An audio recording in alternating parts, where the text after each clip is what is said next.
guddida fulinta xisbiga talada haya EPRDF ayaa soo gabagabeeyay kulano 3 maalmood ee la soo dhaafay uga socday magaalada Addis Ababa ee caasimadda dalka Itoobiya.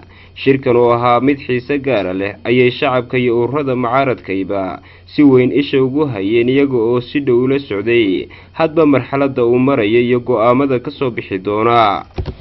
qoraal uu soo dhigay bartiisa Twitter-ka Ra'iisul Wasaare Dr. Abiy Ahmed ayuu ku sheegay in wadahadaladii 3 maalmood qaatay in lagu soo gabagabeeyay dood u dhacday si daahfurnaan iyo dimuqraadiyad ah. wuxuuna intaasi ku daray in shirku isku soo dhaweeyay madaxda xisbiyada. waxyaabaha ilaa hadda lagu ansixiyay waxaa ka mid ah in hal xisbi oo cusub lagu midoobo, waxaana loo bixin doonaa xisbiga barwaaqaynta Itoobiya oo loo soo gaabinayo EBB. sidoo kalena waxaa la ansixiyay in dalku yeelan doono madaxweyne iyo madaxweyne ku-xigeen. luuqadaha dalka lagaga shaqayn doono oo ilaa 4 luuqadood ah oo ay ka mid yihiin af Soomaaliga, af Oromada, af Xabashiga iyo af Tigreega. xeerkan qabiyada ah ee uu ansixiyay guddida xisbiga EPRDF waxaa loo horgeyn doonaa golaha dhexe xisbiga EPRDF si ay iyaguna u ansixiyaan. muddadii uu shirkani socday iyo ajandaha shirka lagaga doodayay guud ahaanba waxaa diiday xisbiga Tigreega iyaga oo qaadacay in xisbiga EPRDF la baabiyo.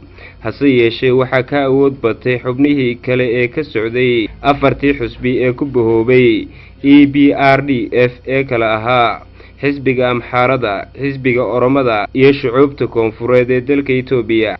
muddadii uu Dr. Abiy Ahmed hilkacay waxa uu ku guuleystay in siyaasadda waddanku furfuranto, taasi oo dhalisay in xorriyadda dhanka siyaasadda iyo hadalkuba uu abid gaadhay meeshii ugu sareysay dalkan Itoobiya, iyo in jabhadihii hubaysnaa ay nabad qaataan dalkana ku soo noqdaan walow ay jiraan qulqulutooyin hadheeyay dalka kuwaasi oo salka ku haya xurgufo u dhaxaysa qoomiyadaha dalka. waxayna u muuqataa qorshahan cusub iyo xisbiga cusubiba in loogu talagalay in ay xal u noqoto muranka iyo colaadaha u dhaxeeya qoomiyadaha islamarkaana waddanku yeesho dowlad dhexe oo awood buuxda leh.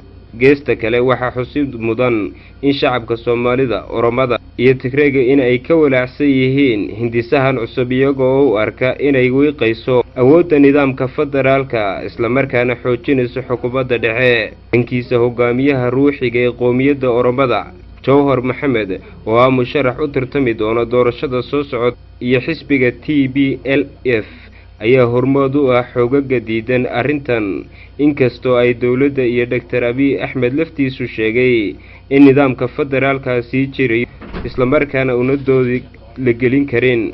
isku soo wada duuba waxay u muuqataa in siyaasadda dalka Itoobiya waji cusub yeelatay iyadoo aan la saadaalin karin halka ay ku biishuba doonto. xamse Khadar Maxamed, xamse Cadaari, telefishinka caalamiga ee KBN.